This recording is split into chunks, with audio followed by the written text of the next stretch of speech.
Everyone, this is bonus और आज मैं बताने वाला हूँ इस वीडियो में ये है बीफ के बारे में। ठीक है द क्लासिफिकेशन ऑफ बीफ। और ये वीडियो काफ़ी लंबी है एक्चुअली, इसलिए मैंने इसको 3 भाग में किया हुआ है और तीनों भाग में अलग अलग इन्फॉर्मेशन मैंने शेयर किया हुआ बीफ का। ठीक है, तो हर एक वीडियो को कंप्लीट एंड तक देखना तो आपको काफ़ी हेल्प करेगा समझने में पूरा बीफ का कट, उसका कुकिंग मेथड, जैसे मैंने लैम का समझाया था। ठीक है, here we go start with it. So classification of beef में आज बताने वाला हूँ बुल और काव। ठीक है, male is called a bull and the female is called the cow after calving. ठीक है, after calving only we will call as a cow. Then you have a steer, this is a castrated male bull. Castrated में समझते हो आप, मैं lamb में समझाया था, जो कि मेल का जो रिप्रोडक्शन होता है उसको निकाल दी जाती है, डिस्ट्रॉय कर दिया जाता है। ठीक है, then only is called as a castrated male bull को स्टर बोलते हैं। ठीक है, then we have a heifer is called a cow which has not calf yet। यहाँ पे जो बताया था मैंने, ये फीमेल था यहाँ पे, तो हम लोग उसको हेफर बोलते हैं। ठीक है, heifer. Then we have a veal. Veal क्या होता है? Young cattle from 0 to 6 months। ठीक है, तो ये अपना वेल था। अब इसका आ गया है ईयरिंग बुल और काव। ठीक है, ईयरिंग बुल और काव। बुल और काव अंडर 12 months, ठीक है, ऑफ एज इज कॉल्ड काव। तो ये था हमारा क्लासिफिकेशन ऑफ बीफ। ठीक है, अब मैं आपको जो बताने वाला हूँ वो है सबसे इम्पोर्टेंट, कुछ इंपॉर्टेंट नोट्स जो आपके साथ शेयर करना चाहता हूँ। So here we go about the beef. The largest meat producing country around the globe are the Australia, the USA, Canada and Argentina. It's okay. The lowest consuming world like because of the religion. ठीक है, religion के चक्कर में बाकी लोग उतना beef उतना use नहीं करते हैं। ठीक है, तो उसमें क्या होता है? वेल। आपको वेल बताया था मैंने, you have idea, the young cattle from 0 to 6 months। ठीक है, उसको वेल बोलते हैं। वेल क्या होता है? Pinkish in colour and that reason is classified into category of white meat. आप ध्यान रखिएगा इस चीज को, वेल को हम लोग एक्चुअली वाइट मीट में क्लासिफाई करते हैं। ठीक है, not in a red meat. So the note here is marbling of the fat in the beef is very important and this decides the quality of the overall meat. ठीक है, fat of a beef is slightly more yellowish and the degree of yellow color fat indicates the age of animal। है कि नहीं सही बात? तो ये है हमारा स्पेशल नोट कि येलोइश जो होता है is the degree of yellow color। ठीक है, वो फैट जो होता है वो इंडिकेट करता है एज ऑफ एनिमल। जितना ज़्यादा एज होते जाएगा उतना येलोइश उसके मीट में बढ़ते जाता है। ठीक है, तो ये था हमारा उसका नोट।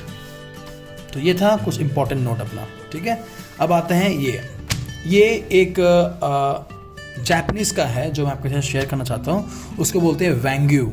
ठीक है, प्रोनाउंसिएशन इसका होता है वैग्यू, वैग्यू, वैग्यू, वैंग्यू जो आप बोल सकते हो। ठीक है, highly prized made because is incredibly tender and has a buttery soft flavor। ठीक है, this is very much buttery and soft flavor। It all about the intense fat marbling in the meat which gives the rich in flavor। ठीक है, first of all ये वैंग्यू जो होता है ये बहुत रिच इन फ्लेवर है और ये बटरी होता है, काफ़ी टेंडर होता है, इनक्रेडिबली टेंडर। समझ सकते हैं कितना टेंडर है ये।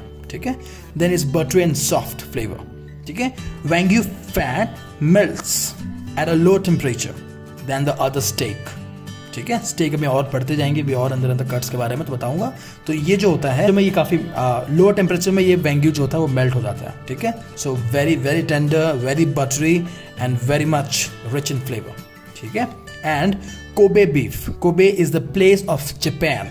ठीक है, a special grade of beef from वैंग्यू cattle raised in the Kobe Japan. तो जो ये जो कैटल होता है इसका काफ़ी अच्छा डाइट होता है। ठीक है, let's see what exactly the diet is. The cattle are massaged with the sake and are fed a daily diet that includes a large amount of beer. You can see beer.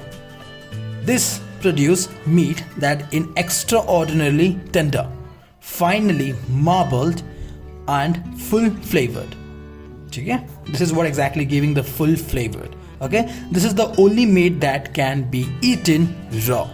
ठीक है, ये है actually important note जो मैं आपके साथ share करना चाहता था। और ये जो मैंने चार्ट बनाया हुआ है, let me just show you the head, neck और एक पार्ट को हम लोग दो हाफ किया हुआ है, 2 3 विच इज चंक्स, ठीक है. Then we have 4, we have here the ribs, ठीक है, the ribs which is the back ribs, the four ribs means the behind one, the back is the front one here when we see from this side, right? This are the both a shank. Then we have a plate, the flank, sirloin, bottom loin, tenderloin, loin, sirloin, then the top between that, the round rump, oxtail, then the brisket. Okay, so ये जो classification of beef है actually काफ़ी tough होता है लोगों को पढ़ने में, है ना. तो मेरा जो वीडियोस है, मैं जो भी लेके आ रहा हूँ अभी क्लासिफिकेशन ऑफ, जैसे कि पोर्क था, लैम मैंने शेयर कर चुका ऑलरेडी अपने वीडियोस को, ये भी बीफ बता रहा हूँ, ठीक है. तो मैं एक एक चीज़ आपको इतना अच्छे से एक्सप्लेन करने वाला हूँ कि आपको ज़्यादा कहीं भी रट्टा नहीं मारना पड़ेगा. अपना ऐसा है कि रट्टा नहीं मारना, अपने को दिमाग में रखना, ठीक है. क्योंकि होटल मैनेजमेंट में एक एक फ्रेंच इतने सारे वर्ड्स आएंगे, इतने सारे टर्म्स आएंगे कि आप उसको कवर नहीं कर पाओगे इजीली. तो ऐसे वे में हम उसको कवर करेंगे, समझ लेंगे एक बार ना. अभी तो कहीं भूल भी गए होगे ना, कहीं भी सुन भी लोगे ना, तो आपको वापस से याद आ जाएगा, ठीक है. तो मेरा टेक्निक वही है, शेयरिंग इज केयरिंग, और आपको कैसे इजी वे में मैं समझाऊं जिससे आपको रट्टा ना मारना पड़े, ठीक है. Just show your support through subscribing and do share all the hoteliers and till then classification of beef. Okay, see ya, bye bye.